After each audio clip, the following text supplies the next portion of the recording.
Good afternoon and thanks for joining us. I'm Judy Simpson. Today is March 20th and it is known around the world as the International Day of Happiness. It's a day of celebration that was started by the United Nations in 2011. The goal is to counter economic growth with an eye to the health and well-being of the individuals in that economy. One group that's based in Montpelier wants people across the country to start thinking seriously about happiness and well-being. Rebecca Gollin and video editor Marco Ayala show us.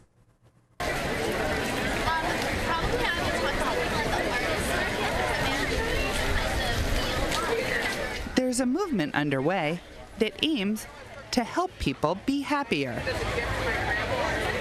G&H's USA has been able to grow. Ginny Sassaman is the president of Gross National Happiness USA. The group is based in Montpelier. Their mission is to increase personal happiness and collective well-being by changing how we measure progress and success. One of the things that I like to help people consider is how do we personally shift from living sort of a gross national product or gross domestic product, growth economy, personal life. How can we shift to live more in harmony, more holistic? So both our personal happiness, but our personal happiness as it's connected with the community and the broader collective. It's a principle that was started in Bhutan and continues to be a guiding ideology of the government there. The basic idea is that the collective health and happiness of a nation is just as important as its economic well-being. That's traditionally measured with indicators such as median income, poverty rates, and labor force participation. My understanding has been that the way we've developed ourselves, our economy here, especially in the United States, it feels like it's somewhat transitioned so that we're more in service to the economy than the economy being in service to us. We only get that happiness if we're economically productive. That's the shift that I think Gross National Happiness really helps us look at that and say it's not just about what we produce, because if we're only focused on that, it's very limiting. It doesn't take into consideration externalities that we create, pollution, social issues that we create, wealth inequality, etc. And Gross National Happiness provides a much broader lens to be able to look at all those things, at least from a economic and an overall society level on how we're doing. Brian Kaminer advises people on impact investing, which means that he helps them align their money and their values. What I've come to know, believe, and try to speak to other people about is that there are limits to growth, and that the economy really should be in service to us, should be in service to our broader quality of life, our happiness. The group hopes to engage the public at large, both nationally and right here in Vermont. So one of the things that can happen at the local level is helping to educate people about G&H and about how to incorporate G&H in your own life. But there's also policy things that can happen. Municipalities could adopt the G&H framework for decision making. So for example, instead of just voting on something like this is good for jobs, but take a look, okay, so it's good for jobs, but is it good for the environment? Is it good for our community vitality? Is it good for our mental health? Is it good for our physical health? So for me, G&H, having been to Bhutan for 5 or 6 times, is really about essence. And as we say, we live our astrology. We live and we share, we teach what we most need to learn. On this night, the group welcomed an ambassador for Gross National Happiness to Montpelier for a talk. I went to Bhutan for the first time with my wife 7 years ago now, 6, 7 years ago. And I've now returned 5 or 6 times. And on the second trip, I got a great opportunity to do some photography and painting it started to snowball, exhibitions, and eventually I was asked to do a painting of the Queen Mother, and then I ended up painting the King, and the Prime Minister then invited me to come back and present the pictures, and I, after attending a number of Gross National Happiness conferences as well, was asked to become, a cultural ambassador for Gross National Happiness by the Prime Minister and by Dr. Samdeu Chechri, who was running the Gross National Happiness Centre in Bhutan at the time. Putting oneself in the shoes. George Lewis is an artist, philosopher, and healer who gives talks around the world, sharing the spiritual side of the movement. Perhaps even more. Gross National Happiness is a conduit. It's a conduit to a higher level of consciousness. It's a system which measures our relationships. It measures our environment. It's respective of our environment. So Gross National Happiness for me is a wonderful organisation to work with, which celebrates humanity writ large, as opposed to how much I can trade with you and how much profit I can make, without really taking in the other aspects of life.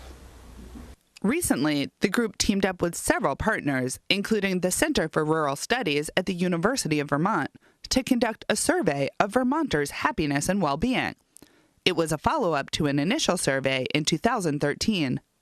Basically, the questions ask respondents their overall well-being on a variety of characteristics related to community well-being, environmental health and well-being, trust in governance, trust in neighbors and in local businesses, for example. The data is then combined into a total number for an overall score of Vermonters' well-being. So in 2013, we conducted the study and we were able to compare our results in the state of Vermont to some national level results on overall happiness and well-being. And we found that indeed Vermonters tended to be a little bit happier than people across the country or U.S. citizens in general.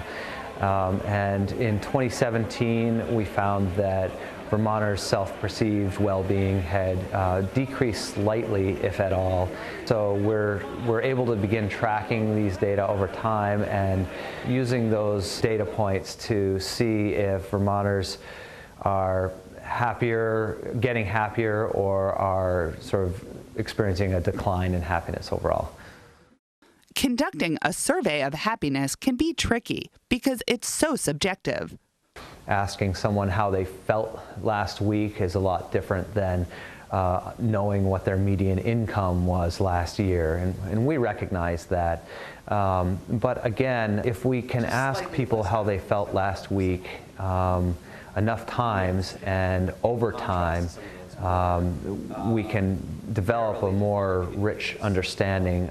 The goal is that over time, the results of these surveys will help researchers and policymakers know more about what's affecting the people and communities they serve. We do hope that in the future we would be able to use indicators like these alternative well-being indicators to really better understand the conditions that are going on in communities and better understand some of the factors that are beyond economic factors or more traditional factors, understand what's really impacting people's lives in a more complete, rich picture.